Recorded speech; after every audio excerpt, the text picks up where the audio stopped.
troisième partie de notre bilan à mi-saison sur F1i TV. Enfin, un peu de fraîcheur, mon bon Ziv, parce que voilà, c'est un bel été, heureusement. Ça pue des vacances, comme on dit. Et là, on va parler, pour finir, avant de plonger pour de bon, on va parler des trois nouvelles écuries qui sont là depuis 3 ans. Il ne faut quand même pas non plus Plus imaginer. tellement nouvelle. Non, mais en même temps, bon, il n'y a pas de miracle.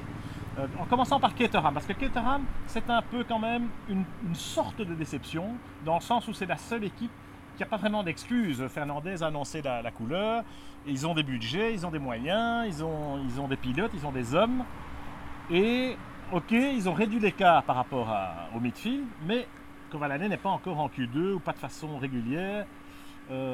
C'est quand même un peu... ça prend du temps. Pour moi, Caterham est une déception, Pierre, parce qu'ils ont Mike Gascoigne, ils ont une bonne équipe d'ingénieurs, comme tu as dit, et ils arrivent rarement en Q2. Kovalainen, il fait ce qu'il peut, mais c'est pas un top pilote. C'est un bon pilote, mais c'est pas un top pilote. Petrov, je trouve qu'il est nulle part cette année. Donc d'avoir choisi les dollars par rapport à Trulli, c'est probablement une erreur. Mais en tout cas, Caterham, ils ne font pas impression, hein, donc ils sont pas tout près de marquer, mais ne fût-ce qu'un point. Non, ils sont loin de marquer un point, ça c'est clair. Ils font 13e, 14e dans le meilleur des cas. Et en qualif, voilà, on a vu qu'on va aller en Q2 une fois. Espérons que dans la deuxième moitié de la saison, ils y parviennent un peu plus régulièrement, parce que c'était quand même l'objectif avoué. Il faut savoir que Caterham, ils sont en train de déménager, là au moment où on vous parle.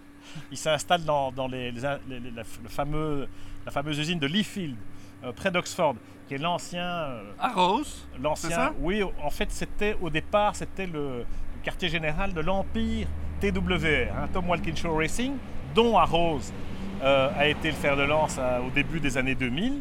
Et puis Super Aguri a récupéré l'endroit et le matériel et même une partie des hommes au moment de son expérience en F1.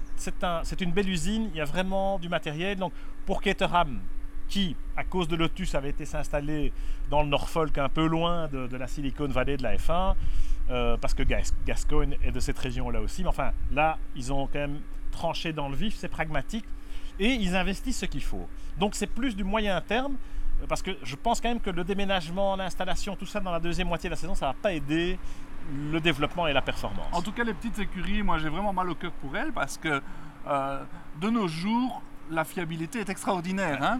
Il n'y a pas une écurie qui abandonne. Donc pour une écurie comme Caterham, de marquer des points, c'est vraiment de l'ordre du miracle. Oui, enfin, ils ont un moteur Renault, ils ont quand même... ils ont des moyens, ils font de la soufflerie, ce qui n'est pas vraiment le cas, ou très peu le cas de Marussia et HRT. Et ils sont quand même encore loin. Et même dans la période récente, Charles Pic l'a fait remarquer au Hockenheim, Marussia a un petit peu réduit l'écart par rapport à Caterham. Parce que finalement, on est dans une course. On a parlé de la division 1 tout à l'heure avec les top teams qui gagnent des grands prix. La division 2, c'est le fameux ventre mou du peloton. Là, on est clairement en division 3. Et pour que Caterham monte en division 2, il faudra des résultats. Ils font ce qu'ils peuvent, et ils ont les moyens. Maintenant, je trouve qu'ils sont décevants, et espérons que la deuxième moitié de la saison me donnera tort. Alors, Marussia. Marussia, moi, ce que je retiens, c'est que Pic fait son nid. C'est que ça, doucement, oui. sans faire de vagues, il apprend son métier. Parce qu'il est arrivé grâce aux euros de Lagardère. Il ne faut pas se voiler la face. Mais comme tous les jeunes pilotes aujourd'hui. Comme tous les jeunes pilotes, il a trouvé un package financier intéressant, comme on dit. Comme Perez, comme Maldonado, comme Bruno, comme les autres. Et là, la seule chose qui lui reste à faire, c'est de devancer le plus possible Glock, et il y parvient de temps en temps. Donc, pour l'instant, Pic... il y parvient souvent. C'est pas mal. Il y parvient diablement souvent, notamment dans la période récente. Ce qu'il a fait au Hockenheim, franchement, moi j'étais bluffé. On lui a mis 9 sur 10 sur F1i.com, c'est peut-être un peu too much, mais franchement, j'ai été bluffé. Il fait 0 faute, Charles.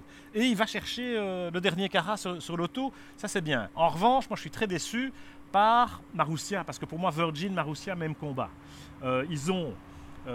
soi-disant accès à la soufflerie McLaren, McLaren Technologies, ils ont un simulateur, ils ont ci, ils ont là, moi je vois rien. Très décevant. Ah oui, ça dit, ils progressent, le problème c'est que tout le monde progresse.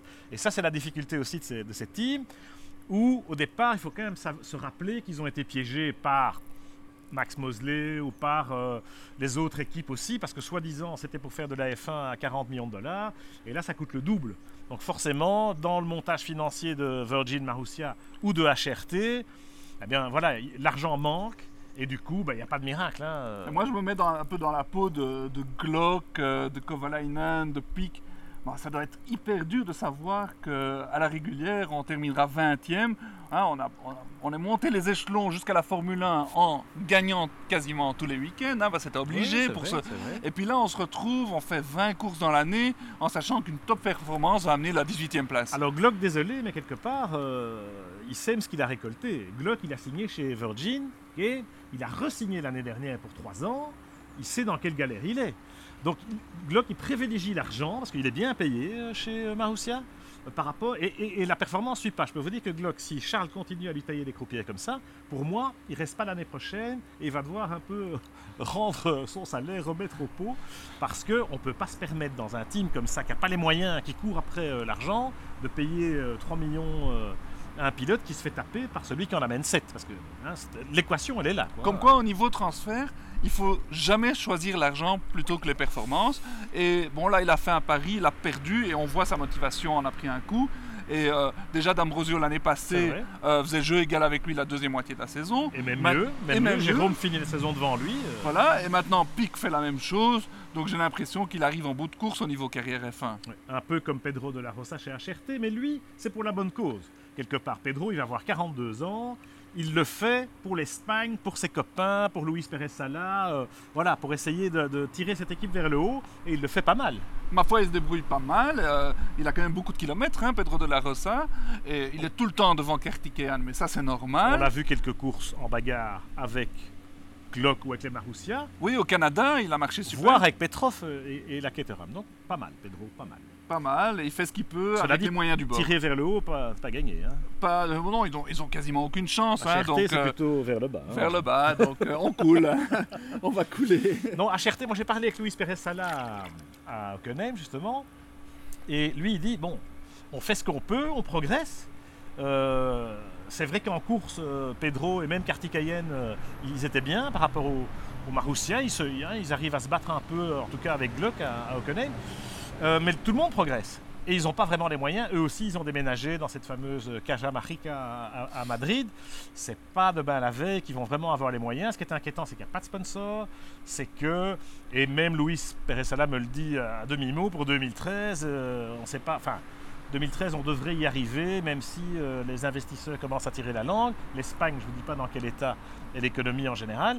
Mais alors 2014, avec les nouveaux moteurs, les investissements à faire, etc., est-ce que HRT sera encore là? Moi, j'ai un sérieux doute. Ah, Pierre, c'est beau de voir cet enthousiasme, en tout cas, hein, c'est quand même méritoire, mais malgré tout, quel espoir ont-ils hein? Il en faut, cela dit, il en faut. Il a toujours fallu des petits poussets en F1. Hein, il en faut pour être en dernière ligne. Il en faut pour donner leur chance à des jeunes pilotes. Bon, ben... On va espérer qu'il ne coule pas tout à fait, même si moi je vous dis salut, à la prochaine, on se retrouve avant Spa pour le briefing du Grand Prix de Belgique et nous on coule avec HRT et et les autres. Ciao les gars.